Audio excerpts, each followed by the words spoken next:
최신 재테크 트렌드를 다루는 하우머니 시간입니다. 시장 불안감이 계속될 땐 개별 종목 리스크를 피할 수 있는 분산 투자가 무엇보다 중요하겠죠. 네, 저희 화요일은 최신 ETF 동향과 하반기 유망 섹터까지 알아보는 시간입니다. 오늘은 신한자산운용의 박수민 부장과 함께합니다. 어서 오세요. 어서 네, 오세요. 안녕하세요. 예, 자 부장님 지금 이제 시장 상황부터 한번 짚고 가볼까요? 지금 이제 뭐 썸머랠리 얘기가 이제 벌써 막 나옵니다. 해마다 이맘때면 또 나오는데 네. 워낙 최근 장이 뜨겁다 보니까 올 여름도 이제 기대감은 큰데 시장 상황 어떻게 보세요? 네, 뭐 네. 한국 시장뿐만 아니라 미국 시장이 굉장히 상승률이 굉장히 예. 좋았죠. 지금 3개월 기준으로 S&P 500이 한 13% 상승하고 나스닥은 20% 가까이 상승을 했습니다. 국내 시장도 마찬가지인데 다만 지난주 코스피는 5주 만에 조정을 나타냈고요. 6월에 이제 FOMC가 금리를 동결을 했지만 향후에 추가적인 금리 인상을 할 수도 있다라는 가능성이 네. 높아지기 때문에 경계감은 꾸준히 가져야 되지 않나 그렇게 생각이 듭니다. 특히나 최근에 상승 랠리가 일부 주도주의 좀 쏠림 현상이 강했다라는 부분을 좀 고려를 한다라면은 이러한 부분이 시장에 또 안 좋은 영향을 끼칠 수도 있다라고 생각이 듭니다. S&P 500 기준으로 섹터별 성과를 한번 보시면은 연초 이후에 IT가 41% 상승을 했어요. 그리고 빅테크 기업들이 많이 포진해 있는 자유소비재나 커뮤니케이션 서비스도 한 30%, 36% 상승을 했는데 나머지 섹터들은 좋지 않았단 말이에요. 네. 그만큼 시장이 어느 한쪽으로 쏠려 있었을 때는 조금은 경계감을 유지하고 시장을 바라봐야 되지 않나 그렇게 생각을 하고 있습니다. 네.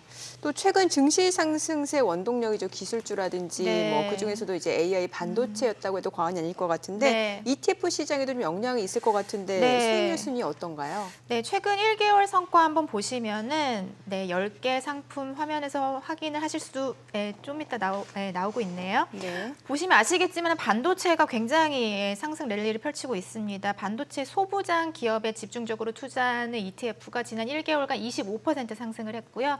그리고 SK 하이닉스를 포함하는 반도체 전반에 투자하는 ETF도 20% 이상 상승을 했습니다.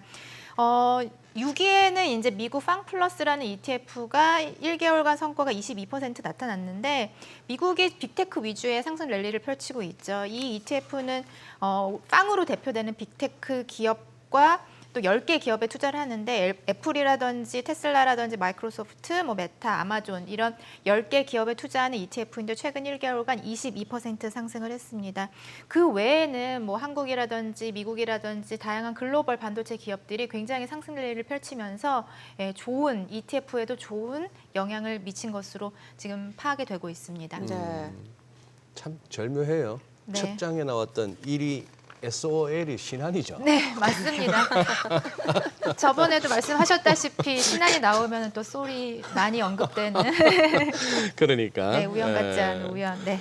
지금 그러면 다 반도체 ETF인데 네. 지금 이 흐름 그럼 계속 하반기까지도 이어질 수 있다고 보세요? 네, 아무래도 반도체의 업황 자체가 굉장히 바닥이라는 신호들은 계속 네. 나타나고 있는 것으로 보여요. 특히나 이제 4월 7일 삼성전자가 실적을 발표를 하면서 감산까지 발표하면서 이제는 찐 바닥이라는 그런 의견들이 지속되고 있는 것으로 보입니다. 그리고 이제 내년 전망까지 한번 보시면은 외형 성장 측면에서 다른 업종과 비교해서 반도체 섹터의 어떤 턴어라운드 예상이 가장 확실하게 나타나는 것 같아요. 주식은 특히나 어떤 업황의 전환이 확실하게 나타날 때 더 민감하게 반응하는 그런 특성들을 보여왔는데 이러한 부분에서 이제 반도체 기업들의 실적 그 턴어라운드가 주가 상승을 좀 추가적으로 이끌어낼 수 있지 않을까 그런 생각이 들고 사실 이제 디램이라든지 낸드라든지 이런 메모리 반도체의 그 가격 인상도 관건인 것 같습니다.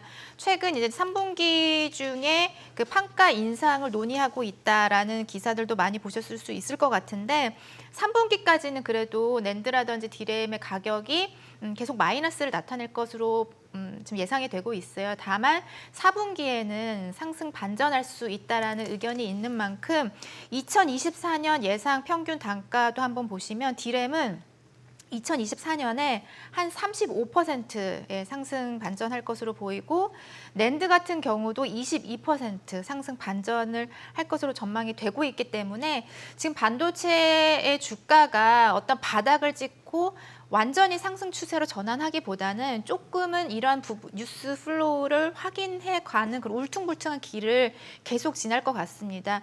그런 어떤 조금 확실한 전방 산업의 수요 회복이 확인되기 전까지는 이런 울퉁불퉁한 기간 동안에 반도체 투자를 조금씩 익스포저를 넓혀가시는 것이 내년을 대비하는 그런 좀 현명한 그런 방향이지 않을까 그렇게 생각이 들어서 ETF를 통해서 또 이런 부분들 국내 ETF 시장에 반도체 관련된 ETF가 한 17개 정도 상장이 되어 있기 때문에 투자자분들의 어떤 뭐 성향이라든지 뷰에 따라서 골라서 투자하시면 굉장히 조금 효율적으로 내년 성과 개선에 도움이 되지 않을까 그렇게 생각을 하고 있습니다. 네. 근데 앞서서 보니까 그 1위 수익률 1위 있잖아요. 네, 이게 네. 사실 대형주가 아니라 보니까 반도체 소부장 소부장이더라고요. 네, 이거 맞습니다. 설명을 좀 해주세요. 네, 소부장 다들 아시겠지만 소재 부품 장비의 그렇죠. 줄임말이고요. 그래서 반도체 산업에서 소재 부품 장비 기업들만 골라 투자하고 기본적으로 이제 삼성전자라든지 SK하이닉스라든지 DB하이텍과 같은 생산 기업은 제외를 하고 투자하는 ETF다라고 보시면 좋을 것 같아요. 뭐 어제 뉴스에서도 보셨겠지만 인텔이 독일에 한화로 한 40조 원 정도 네네. 투자를 결정을 했다라고 합니다. 유럽은 글로벌 반도체 시장에서 수요는 굉장히 많이 차지하고 있지만 생산 시장 점유율은 굉장히 낮아요. 근데 유럽에서도 이렇게 생산 시설 확충을 지속적으로 하겠다고 하는 것은 아무래도 우리가 코로나 시기를 지나면서 글로벌 공급망 교란 때문에 각국에서의 어떤 생산 시설을 확충하겠다는 건데 이렇게 된다라면은 생산 기업들 간의 경쟁은 치열해질 수 있지만 투자가 집행이 되면서 장비라든지 부품이라든지 이런 소재 기업들에게는 오히려 우호적인 환경이 조성이 될 수 있는 그렇죠. 상황인 것 같습니다. 그렇기 때문에 향후에 어떤 좀 순환적인 사이클의 전환과 이런 구조적인 중장기적인 스토리를 생각을 한다라면은 소부장 기업에 조금 더 포커스해서 투자하는 전략도 굉장히 유용할 수 있다라는 생각이 듭니다. 그렇기 때문에 다른 ETF와 좀 차별성이 있고요. 이런 부분들도 참고해서 투자하시면 굉장히 좋을 것 같습니다. 네. 범위를 좀 좁혔어요. 지난주 네. 주간 상승률은 어떻습니까? 네, 지난 한 주간 상승률을 한번 보시면은요. 탄소 배출권 ETF가 한 12% 상승을 하면서 다른 주식 자산 대비 굉장히 조금 상대적으로 좋은 성과를 탄소 배출권. 나타내고 있고 아시겠지만 테슬라도 굉장히 장기간 동안 상승 랠리를 펼쳤죠. 네. 그래서 테슬라 비중을 많이 포함하고 있는 테슬라 밸류체인 ETF도 지난 1주간 9% 상승을 했습니다. 그리고 여전히 반도체 ETF도 좋은 흐름 나타내고 있는 상황입니다. 네. 그래서 네. 탄소 배출권 같은 경우는 최근에 상승 반전을 나타내고 있어요. 그래서 상승 이유를 한번 본다라면은 특히나 이제 탄소 배출권 시장에서 대표격이라고 볼 수 있는 유럽 탄소 배출권은 에너지 가격과 굉장히 상관도가 높습니다. 특히나 유럽은 천연가스에 대한 의존도가 높기 때문에 이 천연가스 가격을 잘 보셔야 되는데 예. 지난해 천연가스 가격이 아무래도 러시아 우크라이나 전쟁 때문에 러시아로부터 공급이 조금 축소가 되면서 메가와트 시당 300유로까지 상승을 했었어요. 네. 근데 올해 들어서는 이게 20유로까지 거의 10분의 1 토막 났었습니다. 근데 최근에는 그 유럽에서 또 노르웨이발 가스 공급이 조금 축소가 되고 유럽의 여름이 굉장히 더울 것이라는 전망 예. 때문에 냉방 수요 증가에 대한 전망으로 천연가스가 20유로대에서 지금 30유로까지 좀 상승을 했거든요. 그런 흐름과 발맞춰서 탄소 배출권도 같이 좀 상승하는 모습입니다. 아무래도 천연가스 가격이 많이 오르면 비싸지면 뭐 석탄이라든지 이런 화석연료에 대한 수요가 올라가기 때문에 기업들의 탄소 배출량이 많아져요. 그러네요. 그렇기 때문에 이제 탄소 배출권에 대한 수요도 같이 증가하는 그런 흐름입니다. 그래서 지금 최근에 이제 그 유럽 탄소 배출권 EUA와 그 영국이죠. 영국의 네. 탄소 배출권의 UKA가 굉장히 빠르게 상승 반전하고 있는 모습입니다. 근데 다만 향후에는 탄소 배출권, 유럽 탄소 배출권은 기업들이 이제 탄소 배출량을 할당받고 의무를 납입할 때 시장에서 사서 할 수도 있지만 네. 시장에서 사서 의무를 납입하지 않으면 벌금을 부과해요. 예. 근데 이 벌금의 가격이 톤당 100유로입니다. 어. 그렇기 비싸네요. 때문에 근데 네. 현재 탄소 배출권 가격이 유로 초반이거든요. 네. 근데 그 시장에서 탄소 배출권을 사서 의무를 납입하지 않더라도 가만히 있으면 벌금이 100유로이기 때문에 탄소 배출권 가격 자체는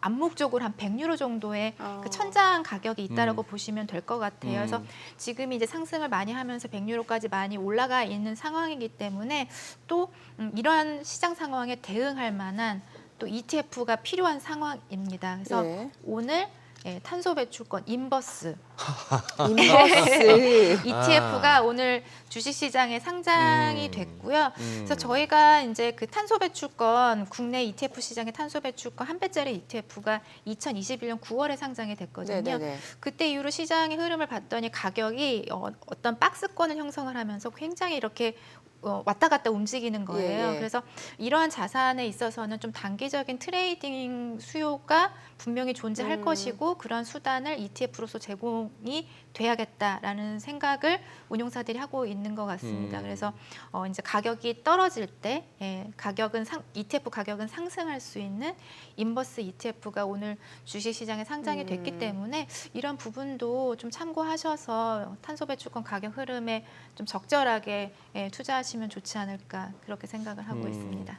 참 저 어려운 개념인데 탄소 배출권이. 네. 전 아직도 사실 잘 실체가 안 잡혀가지고. 네. 그러니 어쨌거나 기업들 중에 탄소 배출이 많은 회사들은 네. 결국 그걸 갖다가 줄이다 못 줄이면 규제내로 못 줄이면 네. 벌금을 내든지 하다못해 탄소 배출권이라도 사야 되는데 네, 맞습니다. 아까 말씀하신 대로 톤당 100유로의 네. 벌금이라면은 벌금. 네. 아까 ETF 상품들이 전부 그거더만요. 유럽 탄소 배출권 선물 S&P 네. 괄호 열고 H니까 네, 환해지 돼 있다 이 말인데 맞습니다.